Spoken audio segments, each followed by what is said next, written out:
Tem uma informação complementar aqui.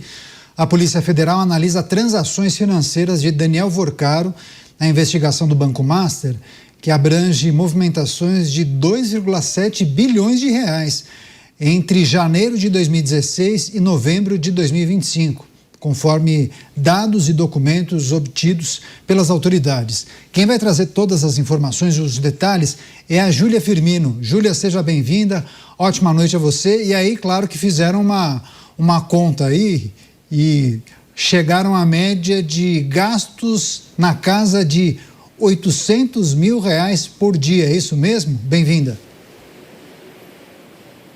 É quase isso, viu, Caniato? É muita grana, né? Boa noite para você, para quem está com a gente aqui no Pingos nos Is, na programação da Jovem Pan. Esses dados aí foram levantados, inclusive, pelo jornal O Globo. Mas fato é que a Polícia Federal, a PF, está fazendo essa análise em relação às movimentações financeiras de Daniel Vorcaro, banqueiro, dono do Banco Master. Segundo esses documentos que foram obtidos pelo jornal Globo, Vorcaro movimentou, então, 2,7 bilhões de reais entre 2016 e 2025, ou seja, até o ano passado, 10 anos dessas movimentações, o que representa, em média, R$773 mil por dia. É muito dinheiro, né?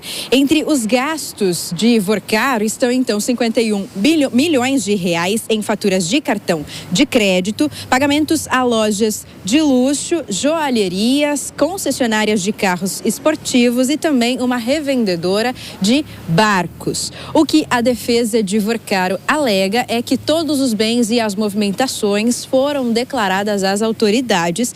O que vale a gente destacar é que Vorcaro é investigado por suspeita de fraude na negociação, na venda do próprio Banco Master ao BRB, Banco de Brasília, ligado ao Estado, né? E está em prisão domiciliar, segue sendo investigado, usa a tornozeleira eletrônica e o Master que foi liquidado ainda no final do ano passado, em novembro, né? Justamente por suspeita de irregularidade, suspeitas de irregularidades e também pela falta de recursos para continuar operando. A gente segue acompanhando tudo isso por aqui e traz mais informações ao longo da nossa programação, Cariato. Legal, Júlia Firmino e os detalhes das movimentações de Daniel Vorcaro. Júlia, bom trabalho para você, a gente volta a conversar. A gente segue tratando dessas informações, mas antes eu preciso me despedir de parte da rede que ficará agora com a sua programação local. É isso, a Júlia Firmino, a nossa repórter, trouxe as informações em relação às movimentações financeiras de Daniel Vorcaro, uma quantia absurda, né? Mais de 2,5 bilhões de reais em um intervalo de 10 anos, e aí fizeram a conta de o quanto isso representaria por dia, algo em torno de R$773 mil por dia. Mas daí eles colocam também na conta da pessoa física e provavelmente teria aí aquisições de empresas, né? Valores vultuosos. Eu vou começar essa rodada com o Roberto Mota, mas antes o Bruno Musa pediu a palavra só para fazer um complemento daquela outra análise e discussão a respeito da oitiva do Acioli. Foi isso, Musa? Por favor, seu complemento, então. Oi, só para complementar rapidamente, eu concordo muito com o Ávila, que muitas pessoas vêm me perguntar, Bruno, então meu dinheiro aqui, clientes meus, meu Bruno, o dinheiro está correndo risco em bancos grandes brasileiros. O sistema brasileiro financeiro, ele é bastante sólido. Nós estamos falando de uma fraude que foi o Banco Master.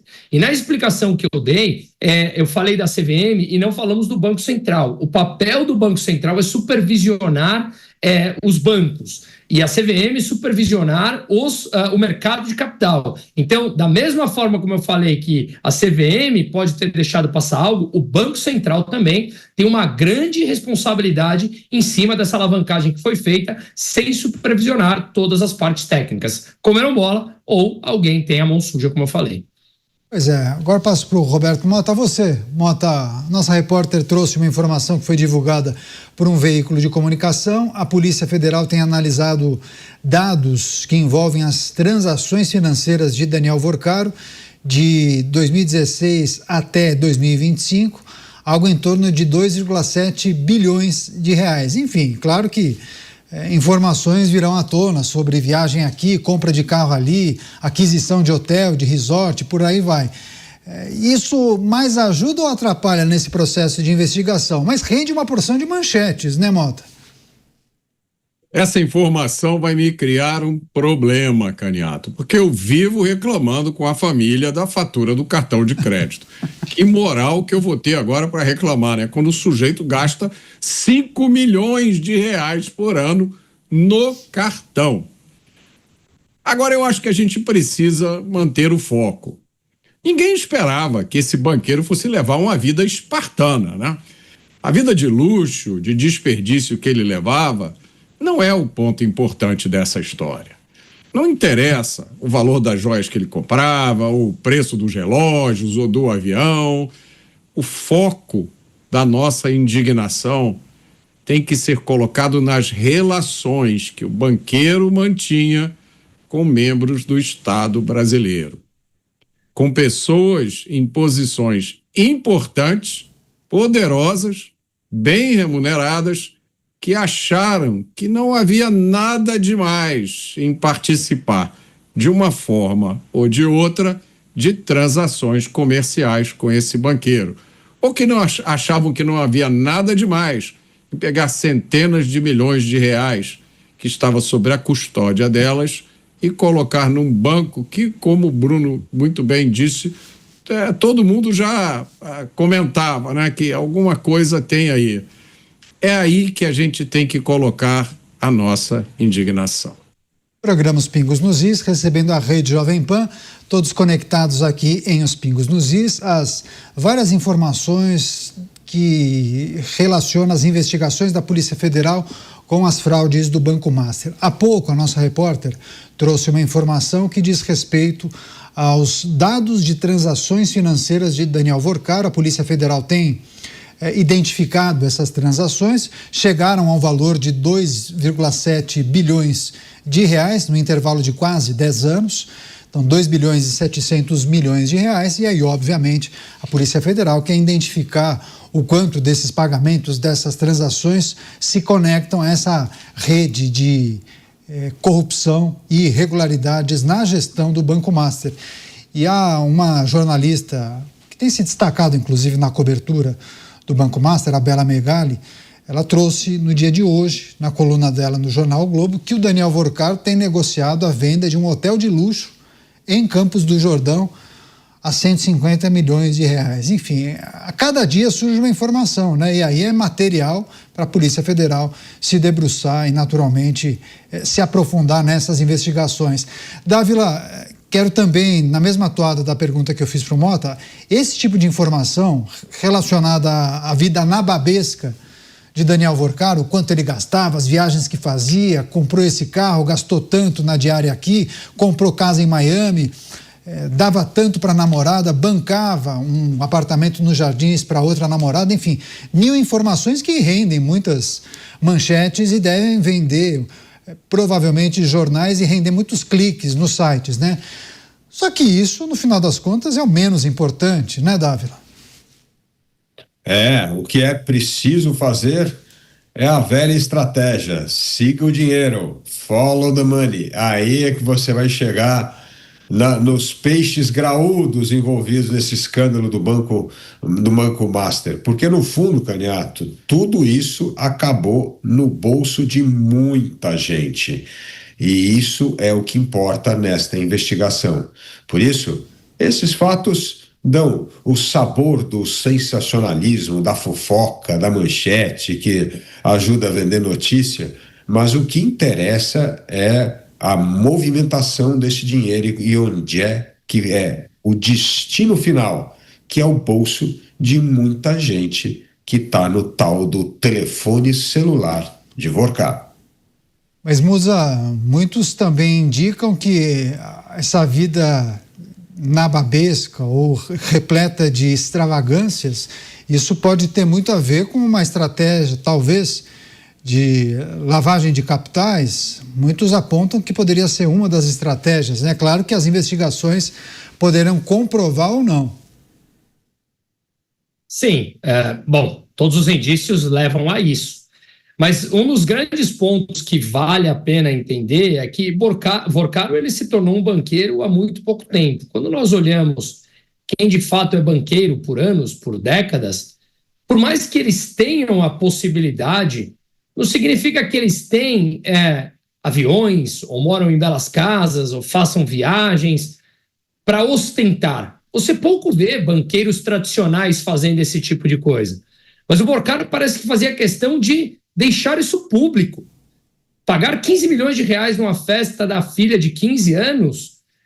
E eu fiquei sabendo ontem aqui, eu estou em Belo Horizonte, pessoas que tinham terrenos ali no condomínio dele, em que ele chegou a fazer a proposta, e eu, obviamente, não vou falar o nome, mas terrenos que valiam ali, lá atrás, na época da construção, 2 milhões de reais, ele falou, olha, eu compro, pago à vista, mas eu preciso que você declare que a venda foi feita por 8 milhões de reais. Então, perceba que todo esse caminho era feito justamente para esses indícios que você falou de lavagem de capital. Quem manda asfaltar uma rua próxima ao local onde foi a festa de 15 anos da filha para que os convidados pudessem chegar? Em que planeta você faz isso? Independente de você ter condição de fazer esse tipo de coisa. Então, era uma vida em que, me parece, uma pessoa que há 6, 7 anos atrás não tinha a menor condição financeira de fazer nem 1% do que ele fez e se deslumbrou. Porque, de novo, ele fugiu ele passou muito pelos radares. E se ele tivesse passado por debaixo dos radares, mantendo uma vida com super luxo, talvez ele passaria ali isento desses holofotes. Mas não, o que ele fez simplesmente, chega a ser até patético, né? Pois é, quem é old money, né, Dávila? Fica imaginando o Amador Aguiar, o Setúbal, até Antônio Hermílio de Moraes, esses adotavam uma postura bem distinta, né, Dávila? Quem tem não precisa ficar mostrando, né? Mas fazia parte do show dele, né? Então, fazia parte desse show para mostrar solidez financeira, que tem dinheiro, que você pode comprar o título de um banco pagando 140% do CDB, porque olha aqui, olha a ostentação, ele não precisa roubar, ele não precisa dar calote, não precisa fazer falcatrua. Faz parte. Aliás, traficante não faz isso? Não fica mostrando em rede social também, carro, no colar de ouro, não sei o que também. Isso faz parte, talvez, desta lógica do crime. Pois é, essa ostentação pelas redes sociais.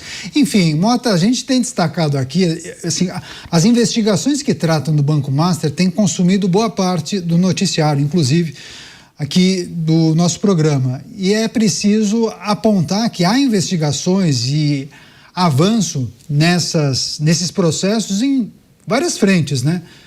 Justiça, Polícia Federal, órgãos de controle, também os órgãos que tratam do mercado financeiro, o Banco Central, CVM, possivelmente avanços importantes, esperamos, né, no Congresso Nacional. Quais são suas expectativas, Mota? Eu sei que você em algum momento se mostrou não muito otimista, mas quando o caso cresce demais e você tem muita gente tratando de aspectos dessas investigações, você não acha que é muito provável que isso tenha um final feliz? Para quem, Caniato? Precisa qualificar essa pergunta. Eu acho que o final será feliz para muita gente. Eu acho que não será para o pagador de impostos. E aí eu vou tentar responder aquela pergunta extremamente apropriada que o Bruno fez há algum tempo atrás, e que é uma pergunta que eu também já me fiz. Por que o resto do mercado financeiro fez cara de paisagem? Quando até investidores sem qualquer sofisticação achavam estranho esse CDB pagando tanto mais assim que os outros, né? Eu sei de pessoas que não têm nenhuma sofisticação de mercado financeiro e que perguntaram para o seu assessor de investimentos, mas não é arriscado colocar dinheiro nesse CDB e está pagando tão alto assim? E o assessor disse, não, fica tranquilo, o valor é pequeno, vai ser coberto pelo Fundo Garantidor de Crédito. Ou seja, a resposta completa é estranho sim, provavelmente tem alguma coisa errada, mas eu tenho uma comissão para fazer, né? E você não vai perder nada. Então é um jogo de ganha-ganha. Quem perde nessa história? Bom, a princípio, quem perde são os outros bancos que contribuíram para o Fundo Garantidor de Crédito. Então, por que esses bancos não falaram nada? Por que ninguém levantou essa bola? Por que os grandes banqueiros desse país não pegaram um jatinho, foram lá a Brasília e chegaram no ouvido de alguma autoridade e disseram, olha, vai ter problema aí. Bom, a gente não sabe se elas fizeram isso, né? É possível que alguns desses banqueiros tenham feito isso e tenham vindo de volta, olha, é melhor você ficar quieto. Finge que não está acontecendo nada, entra no seu avião, volta para São Paulo e toca os seus negócios. Porque a gente viu que esse banqueiro era o homem dos relacionamentos. Ele tinha celular cheio de contatos. Dizem que ele dava umas festas super animadas, né? Dizem que tem gravações dessas festas que tem potencial de ser uma nova vaza-jato. Ou seja, deve ter muita gente aí refém, rezando para que esse celular suma, para que essas fitas desapareçam. Então, Bruno, eu acho que a resposta para a pergunta que você fez, e que eu também me fiz, pode ser a política. A política impediu que esses outros bancos fizessem alguma coisa, ou até a política determinou que eles ficassem calados. Porque é melhor ter uma quebra do Banco Master e essa confusão toda que a gente está tendo aí, do que ter os negócios dos outros banqueiros afetados de forma muito pior. Passar para o Bruno fazer um complemento. É uma boa hipótese essa, né, Bruno? É uma boa hipótese. Eu gostei bastante da frase que disse, uma das frases que disse agora aqui o presidente da CVM, que ele falou, abre aspas para ele, tinha um alinhamento perverso de gestores e investidores para manter essa ficção contábil. É um me engana que eu gosto. Por que ele gosta? Porque bota no balanço dele que tem balanço mais robusto, que permite que siga emitindo CDBs. Para o Banco Central parece que ele tem solidez que não tinha. Então, realmente, foi essa conivência, talvez seja essa palavra, porque enquanto você tem distribuição para todo mundo, parece que não tem problema algum. Mas uma hora essa conta chega. Então, ela chegou. Mas eu quero só dar o meu testemunho aqui, porque a responsável pelo investimento do meu banco fez essa oferta à época do CDB do Banco Master e aí reproduziu mais ou menos o que disse o Mota há pouco. Olha, é um pouco estranho, mas paga muito acima do mercado. Eu perguntei, mas não tem nenhum tipo de risco? Ela falou, acho que tem. Então, por isso, a gente recomenda que você coloque até o limite do Fundo Garantidor de Crédito, né, da cobertura do Fundo Garantidor de Crédito. Ou seja, é o mercado também se ajustando, porque ela, né, Bruno, só para a gente deixar claro para a nossa audiência, uma vez que ela venda esse montante de recurso que eu investiria, a pessoa que cuida do investimento, ela também recebe um percentual, né? Ela seria remunerada para isso. Então, muita gente também ganhou dinheiro vendendo CDBs do Banco Master nos outros bancos, não? Ganhou, mas você remunerar a cadeia produtiva é normal, né? Isso acontece no mundo todo. Agora, o problema é que no Brasil criou-se, assim como no mundo hoje você está viciado em dívida e viciado em impressão de dinheiro, aqui no Brasil nós ficamos viciados em ter uma frase pronta. Risco? Tem, mas deixa para o FGC. Ou seja, vamos colocar até o limite do FGC, que está tudo bem. Se ele quebrar, sempre tem o salvador de última instância, o prestamista de última instância. Só que lembremos, se aquele projeto tivesse sido aprovado, acho que em outubro, de aumentar de 250 mil para R$1 milhão a cobertura do FGC, num caso desse, a gente poderia ver o FGC quebrar. Claro que, em última instância, os bancos maiores teriam que recapitalizar, como recapitalizarão aqui o Fundo Garantidor de Crédito, mas seria um valor muito maior, mais do que o dobro. Ou seja, isso significa que esse vício de falarmos, tudo bem, joga a culpa, a responsabilidade em terceiros, porque esse terceiro pagará. Nós achamos normal socializar o prejuízo. Isso acontece em todos os setores. É um vício brasileiro que precisa parar. Pois é, mas é quase um golpe do seguro, mas quem paga a conta são os bancos, né? É uma loucura. Você espera mudanças rápidas no regulamento do FGC, Dávila? Parece que essa se tornou uma das prioridades no momento, né? Não há dúvida. Agora, mudar o regulamento do FGC é apenas a ponta do iceberg dessa história. Nós precisamos mexer nas questões estruturantes. E aqui eu quero fazer também 2 depoimentos. Eu conversei com vários desses donos de grandes bancos. Esses bancos tiveram, sim, conversas informais com o presidente do Banco Central. Tiveram 38 alertas do Fundo Garantidor. E foram eles que pagaram a conta. Até o momento, o Bruno sabe melhor do que eu, 56 bilhões estão saindo do bolso dos bancos. Não é do governo que está saindo. Então, no banco não tem nenhum interesse em fazer vista grossa para fraude, porque é ele que paga a conta no fim do dia. Então, não é assim. A coisa é bem mais complicada do que aparenta. Então, a gente tem que tomar muito cuidado. E por quê?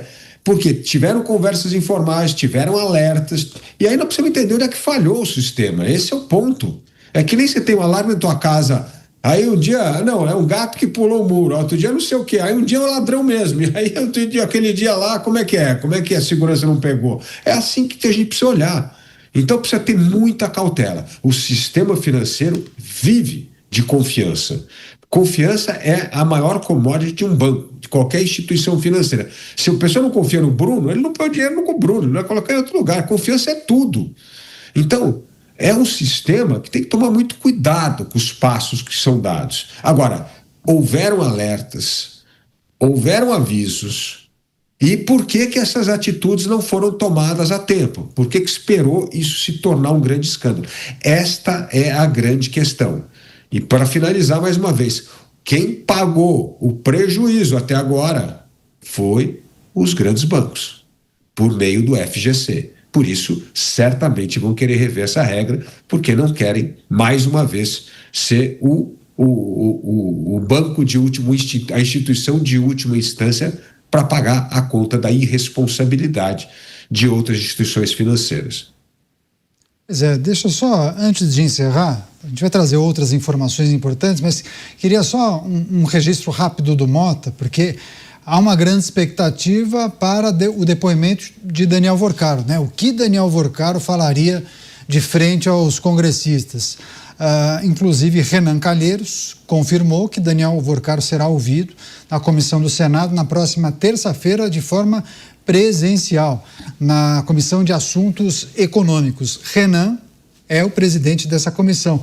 O que a gente viu no Congresso, né, Mota, é uma espécie de uma disputa, né, entre os parlamentares e as comissões para ver quem conseguiria levar o Vorcaro, porque, de certa maneira, o parlamentar ou os congressistas puxam para si toda a cobertura da imprensa, e aí tem toda aquela preocupação. Bom, será que vai sair alguma coisa de importante dessa comissão ou vai ser um festival de cortes para o Instagram?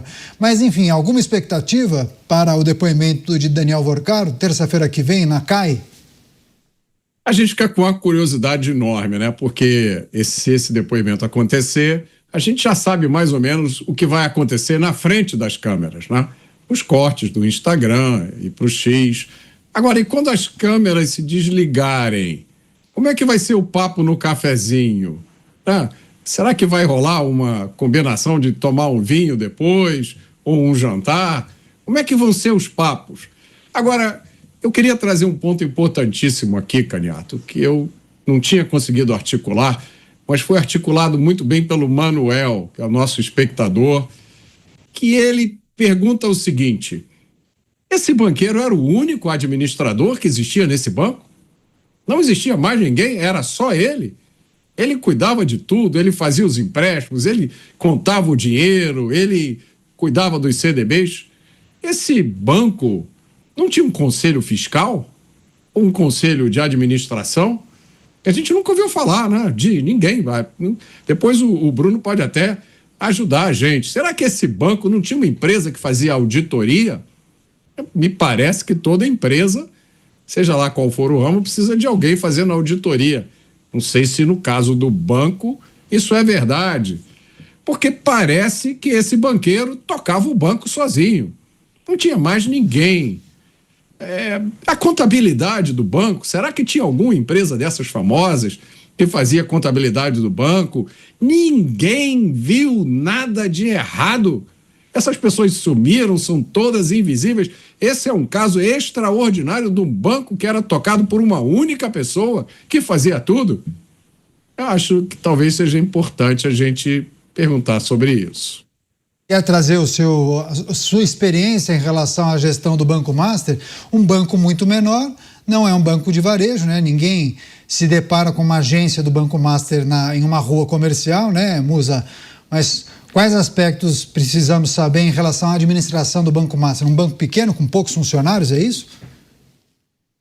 Ele era um banco basicamente de investimentos que representava menos de 1% do sistema financeiro nacional, mas deu um rombo de 40% no FGC. Então, as desproporções aí elas são colossais. Mas eu concordo muito com o Mota. Veja, eu vou dar nome aqui, porque obviamente são matérias totalmente públicas. Então, o responsável oficial pela auditoria externa do balanço do Master foi a KPMG, uma das principais empresas de auditoria do mundo. Ela auditou até dezembro de 2024 e o último parecer foi positivo, apesar de listar, abre aspas para ela, principal assunto de auditoria, ativos como quase 20 bilhões de reais em cotas de fundo. Mas as cotas do fundo se mostraram como fundos da REAG. Então, assim, faltou diligência. A gente viu que teve o caso daquela das Americanas, uma fraude de 40 bilhões também dentro do balanço, que foi praticada ao longo de 20 anos. Agora, a fraude do balanço do Banco Central, a fraude do balanço do Master, ela foi num período tão curto, em proporções colossais.